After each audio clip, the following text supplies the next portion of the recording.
ABC Actu. ABC Actu, c'est l'essentiel de l'information.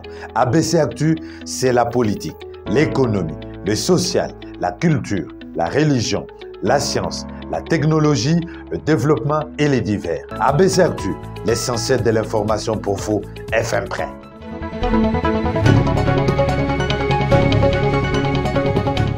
Merci de nous choisir pour vous informer. Les grandes lignes de l'actualité, c'est tout de suite. Plus jamais elles ne seront seules et leurs bourreaux n'auront pas un sommeil apaisé, a déclaré Félix-Antoine Tshisekedi en lançant officiellement la commémoration du génocide congolais. À suivre dans ce journal, appelé affectueusement Papa, le sphinx revanchard de Douakro, Henri Konan Bédié, a tiré sa révérence mardi 1er août 2023 à Abidjan à l'âge de 89 ans. Un élément à suivre dans ce journal.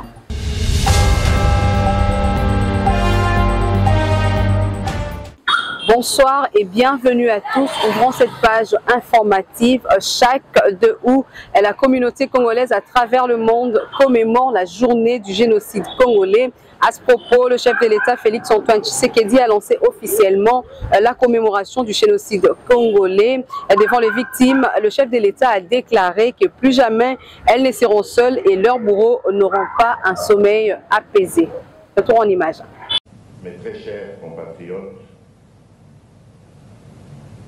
comme vous le savez, la date du 2 août représente un jour spécial pour notre mémoire collective en tant que nation et peuple de la République démocratique du Congo. Ce 2 août de l'année 2023 l'est davantage, car il vient d'être inscrit d'une encre indélébile et ensanglantée dans notre mémoire collective et nous rappelle déjà un autre jour non moins symbolique, le 4 janvier, dédié à nos martyrs de l'indépendance. C'est donc avec beaucoup d'émotion et de chagrin, mais aussi de détermination et de résilience face à l'adversité existentielle qui nous est imposée, que je prends la parole, par devoir et par responsabilité, en ma qualité de garant de la nation, pour lancer officiellement la commémoration du génocide congolais, Génocoste, en mémoire des millions de Congolaises et de Congolais victimes ces dernières décennies d'actes de barbarie et de cruauté indescriptibles orchestrés par certaines puissances et leurs agents sans nulle autre motivation que leur obsession à exploiter illégalement et contre nos intérêts nos ressources naturelles.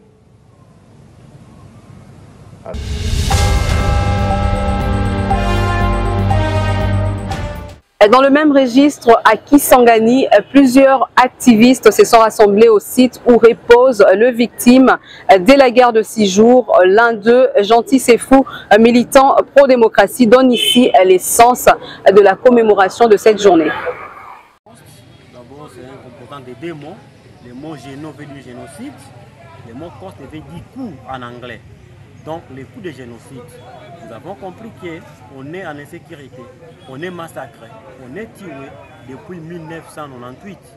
Et toutes ces morts-là sont causées par les gens qui veulent exploiter les richesses de notre pays sans coopérer par l'État congolais. Et ils utilisent les armées étrangères, les pays étrangers, à l'occurrence le Rwanda, l'Ouganda, pour insécuriser un coin du pays, en fait d'exploiter nos richesses sans collaborer avec le gouvernement congolais. Le 2 août a été retenu parce que c'est la date qui marque le début de la deuxième guerre du Congo. Elle est même surnommée la guerre internationale africaine. La guerre la plus meurtrière que le pays n'a jamais connue. On est dans plus de 10 millions de morts parce qu'on ne saura pas donner les chiffres exacts, parce que jusqu'à présent, il y a ceux qui sont tués à Beni, à Djougou. C'est pourquoi nous sommes là. À Kisangani, comment vous célébrez cette journée? À Kisangani, la journée est célébrée une fois dans l'histoire et les mouvements citoyens ont mené une action ensemble avec le gouvernement provincial parce qu'on a commencé à faire une sensibilisation en ligne. Nous avons vu l'autorité provinciale qui a aussi fait son design de dire qu'elle sera aussi là pour commémorer le génocide congolais. C'est comme ça qu'on est ici pour le de 6 jours. Elle a déposé germes de fleurs et le soir, on sera à la poste pour l'allumage du bougie comme on fait les deuils à l'africaine. Quel est le sens de l'exposition des photos qui sont derrière vous? Bon, au Congo, beaucoup n'ont pas accès à l'information. Pour nous, ces photos permettent à ce que les gens qui n'ont pas l'information de ce qui se passe à Djoudou, ce qui se passe à Beni, voient au moins les carnages qui se passent. Et c'est une occasion pour les expliquer que même si on est relativement calme ici, nos confrères, nos compatriotes sont régulièrement tués à l'Est. Nous devons dire tout haut que nous voulons que les Nations Unies décrètent les génocides congolais. Parce que la création du génocide congolais nous permettra d'avoir un tribunal spécial pour le Congo. Le tribunal fera appel à toutes les parties prenantes de venir comparer le tribunal. Là maintenant on fera la justice et c'est après maintenant qu'il y aura la rétribution, la réparation. Gentil Sefo, merci. Et je vous remercie, journaliste.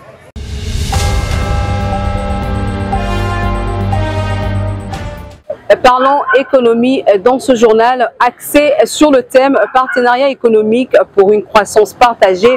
Le forum économique RDC-Angola, ouvert le 31 juillet, s'est refermé mardi 1er août 2023 à Kinshasa, au chapiteau de l'hôtel Pullman. Une note de satisfaction et plusieurs résolutions ont marqué la fin de ces assises.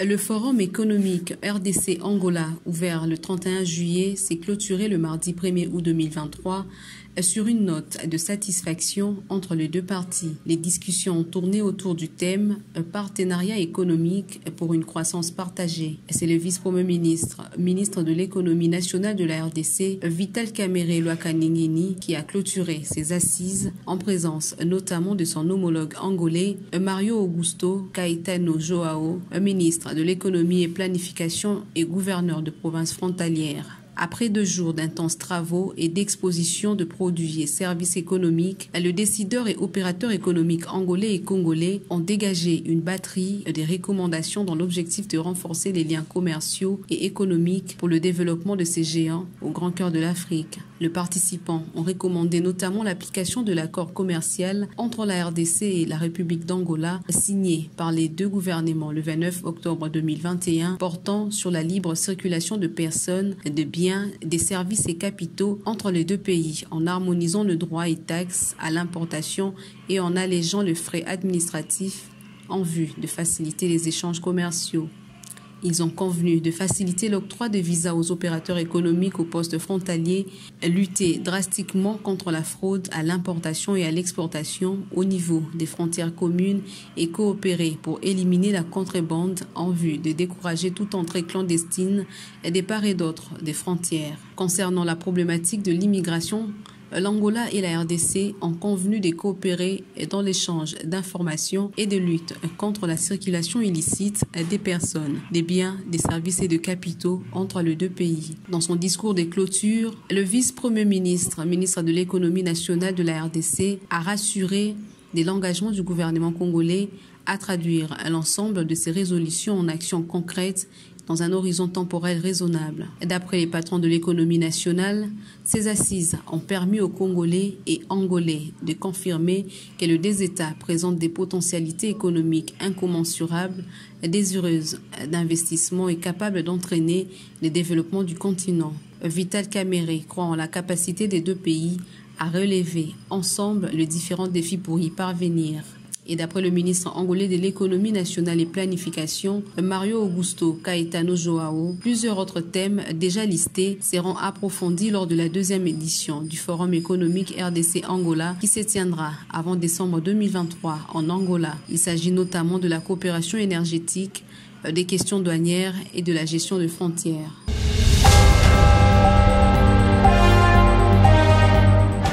À l'occasion de 20 ans d'anniversaire de l'entérinement de l'accord global et inclusif, les femmes pionnières qui se sont battues pour la paix en RDC de 1998 à 2023 ont été décorées à Kinshasa au musée national par Salama Women Institute. Regardez. paix. Les femmes pionnières de la République démocratique du Congo qui se sont battues pour la paix en RDC de 1998 à 2003, décorées par Salama Women's Institute et Women as Partners of Peace in Africa, OPA, avec les concours de ses partenaires et du gouvernement congolais, et c'est à l'occasion de la célébration de la journée de la femme africaine et à l'occasion des 20 ans d'anniversaire de l'entérinement de l'accord global et inclusif. Au cours de cette cérémonie, un documentaire de 16 minutes intitulé « La route vers Sun City, la marche extraordinaire des femmes congolaises vers la paix » produit par la Suisse en partenariat avec l'ONU Femmes était projeté, et un panel de discussion sur les 20 ans après la signature de l'accord global et inclusif. Quel bilan faire de l'engagement des femmes dans le processus de paix en RDC et son impact sur les jeunes générations était au rendez-vous avec les femmes pionnières de toutes tendances confondues. Après échange et débat dans la salle est venu le moment tant attendu, celui de décorer les pionnières pour leur grand travail abattu dans la recherche de la paix en République démocratique du Congo. Parmi les heureuses du jour, la pionnière Kati Kalanga Kasesula, femme à plusieurs casquettes, actrice de la société civile et activiste dans la recherche de la paix en RDC. Elle s'exprime. Vous savez, on a pris tous les risques parce qu'on a tenu à ce que la paix revienne dans notre pays et qui est la cohésion nationale. Et ces pays étaient divisés en 4. Mais les femmes se sont organisées, elles étaient à Nairobi, elles étaient à Bruxelles, elles étaient à Sun City, elles étaient à NCS Park. Et je vous dirais même que c'est à cause de femmes que nous avons ramené avec nous l'accord global et inclusif. Et pour sa part, la directrice exécutive de Salama Women's Institute OPA RDC et Saoui, Marie-Rose Tité, initiatrice du projet, donne sa motivation de reconnaître les femmes de la RDC. Où sont les femmes dans les accords de paix? On les trouve, mais qu'est-ce qu'elles font? Alors on a commencé à collecter les documents qui pourraient être un patrimoine de ces femmes et que des générations plus tard peuvent venir s'en servir. Une stèle était inaugurée à l'occasion par la représentante du chef de l'État, et c'est à la grande satisfaction des femmes. Désormais, les femmes de la RDC ont une référence traçant leur parcours. Il y a Madame Chantal Moloch pour le suivi des signes.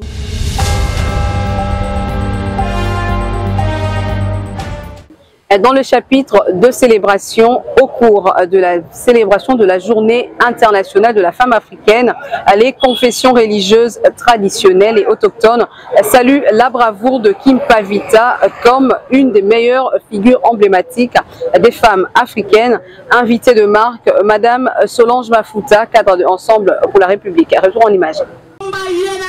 La religion traditionnelle et autochtone occupe une place de préférence dans la vie spirituelle de Solange Mafuta et toute sa famille.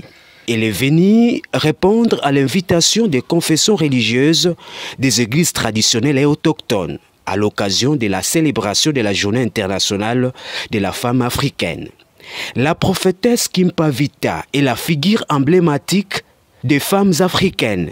Elle est née le 2 juillet 1684 à Mbanza, Congo. Kimpa Vita est ici présenté comme le symbole de la résistance face à la domination spirituelle coloniale. Solange Mafuta lui prend comme modèle après avoir compris les éléments essentiels sur ces hauts personnages de l'histoire du Congo. C'est un honneur pour moi d'avoir été invité à la clôture du mois de la femme dédié à la femme qui a commencé avec la fête de Kimpa Vita et qui se termine le 31 juillet qui est la journée internationale de la femme africaine. Donc cette activité a été organisée par la confession religieuse des églises traditionnelles et autochtones du Congo.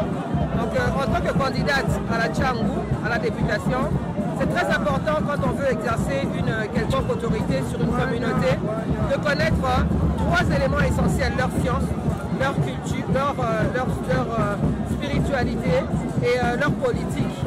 Nous avons été édifiés par les différents messages d'unité, d'amour. Et nous avons remis notre chère nation entre les mains du Créateur de toutes choses ainsi que de nos ancêtres bienheureux et justifiés. Solange Mafuta au cadre de Ensemble pour la République, choix réfléchi de Moïse Katumbi est candidate à la députation nationale dans la circonscription électorale de la Tchangou. C'est ainsi qu'elle a reçu une prière particulière pour soutenir son combat politique. Même ceux qui disent ça tout baza komunde mais moko achaka mabolo mona se famille ezongi na nzela yangonde loko etikali yangonde loko kaka na kosenga bino okomi na tango ya suka. Chez les églises traditionnelles autochtones, c'est la nation d'abord. Une prière a été adressée à Dieu pour la paix au Congo.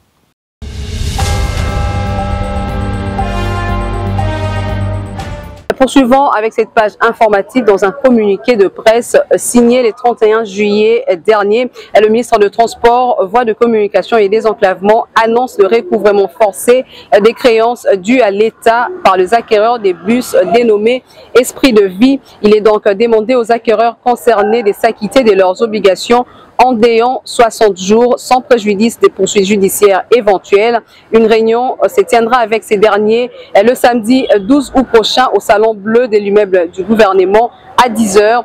Le responsable des associations APVECO et GT sont priés d'y prendre part.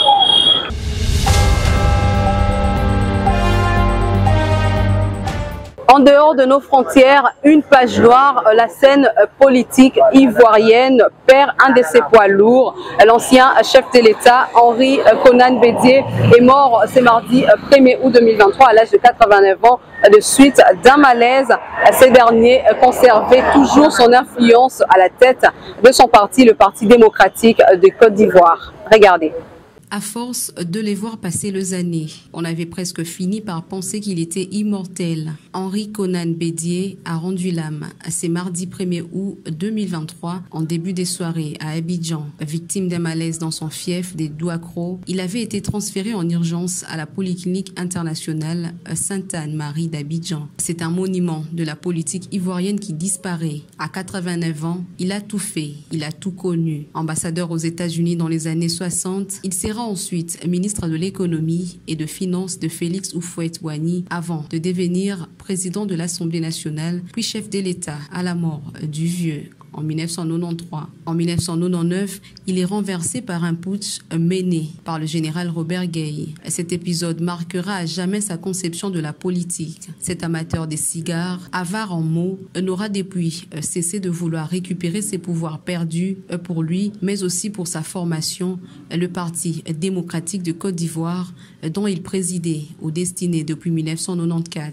Une foule immense, à l'annonce de son décès, s'est formée devant sa résidence à Abidjan. Il avait été désigné fin mars candidat unique à sa succession à la présidence du Parti démocratique des Côte d'Ivoire, principal mouvement d'opposition et parti du premier président ivoirien Félix Houphouët-Boigny, dont l'élection est prévue lors du prochain congrès du parti en juin. Il avait appelé fin mars le membre de son parti à s'unir pour remporter la prochaine élection présidentielle en 2025 qui suivra les élections municipales et régionales prévues les 2 septembre prochains. L'on se rappelle qu'il avait également été désigné candidat lors de la dernière élection présidentielle en 2020. Depuis l'annonce de son décès, les hommages se multiplient. Certains disent qu'il est considéré comme l'un des artisans du miracle économique ivoirien post-indépendance et du retour de la stabilité. Des portraits l'affichant avec ses inséparables costumes en col Mao et ses cigares, quelle que soit l'époque. Beaucoup des photos sont érigées aussi avec son épouse Henriette, à qui les Ivoiriens et les peuples du monde apportent leur soutien.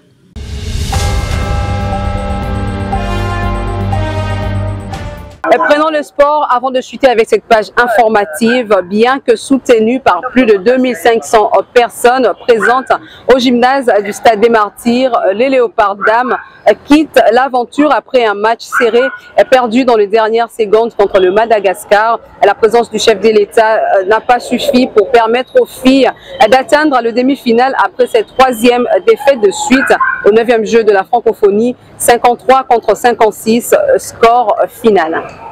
Une partie des basketball de haute vibration, mais une défaite au finish de le par U23 dames de la République démocratique du Congo qui quitte le 9e jeu de la francophonie en tombant au quart des finales face au Barea du Madagascar de la même catégorie.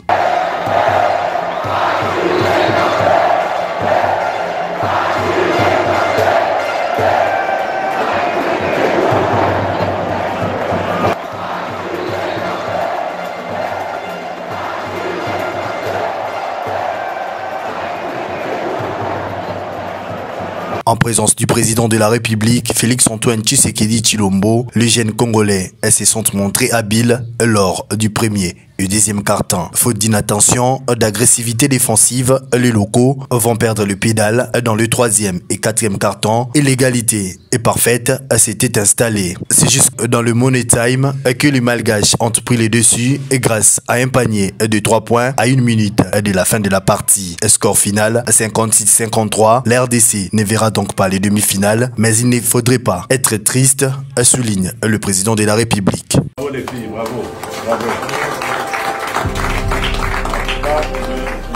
Ne vous découragez surtout pas. Vous avez été formidable. On a raté juste un tout petit peu. Bon, c'est le jeu, hein, c'est pas grave. Mais vous nous avez fait vraiment plaisir. Vous nous avez fait vibrer. Nous sommes très contents. Très contents. La numéro 12, là, elle est, oui, une bonne marqueuse. C'est la meilleure. Mais bon, on comprend le courage. Hein. Je suis très fier de vous. Je crois que vous avez vu aussi. Les supporters étaient aussi très fiers de vous. Vous avez essayé, c'est pas de votre faute. Ça ne fait que 2 semaines, m'a-t-on dit, que vous vous entraînez, pendant que les autres s'entraînaient déjà depuis longtemps. Donc c'est pas grave, c'est une expérience. Il faut retenir de ces échecs. Et maintenant, la prochaine fois, aujourd'hui on a des installations, on va vous encadrer davantage, donc vous irez loin. Hein? Pose à monter à ma case. Ne vous découragez surtout pas. Ça va, c'est une défaite, mais bon, ça arrive. Dans la vie, il y a des défaites, il y a des victoires, c'est normal. En tout cas, nous sommes fiers de vous, vous nous avez vraiment honorés. C'est dommage qu'il n'y a pas eu la victoire, mais vous êtes très bien battus. Vous avez vraiment été égal aux autres. Elles ont eu simplement un peu plus de chance que vous êtes. Ça va? Allez, bravo. Bravo encore. Le 9e jeu de la francophonie se poursuit jusqu'au 6 août. En basket, les rencontres de demi-finale sont programmées pour ce jeudi. Le Sénégal jouera à Madagascar et le Liban sera face au Cameroun. Ainsi s'achève ce journal, on passe au rappel de titre. Plus jamais elles laisseront seules et leurs bourreaux n'auront pas un sommeil apaisé, a déclaré Félix-Antoine Tshisekedi en lançant officiellement la commémoration du génocide congolais. Vous l'avez suivi dans ce journal, appelé affectueusement Papa. Le sphinx revanchard de Douakro, Henri Konan Bédié, a tiré sa révérence mardi 1er août à Abidjan à l'âge de 89 ans. Vous l'avez également suivi dans ce journal. Merci à tous pour votre attention. ABC Actu, c'est l'essentiel de l'information.